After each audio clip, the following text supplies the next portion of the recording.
Good day everyone, my name is Cheska from grade 11 and our advocacy, clean toilet rooms, a step towards a healthier school.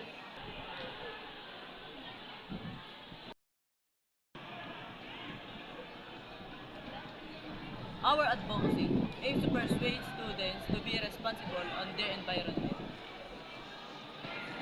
Ang mga eskwelahan ay dapat magdisenyo ng mga palikuran na may maayos na drainage upang hindi magdumi ang sahig. Many students tend to avoid using school restroom if they are dirty or hygienic. This puts pressure on the bladder. Go for a dry bathroom. Design, isa sa mga rason na karaniwang nagiging dahilan ng maduming palikuran ay hindi tuyo ang sahig. Toilets room on school should be clean and designs free.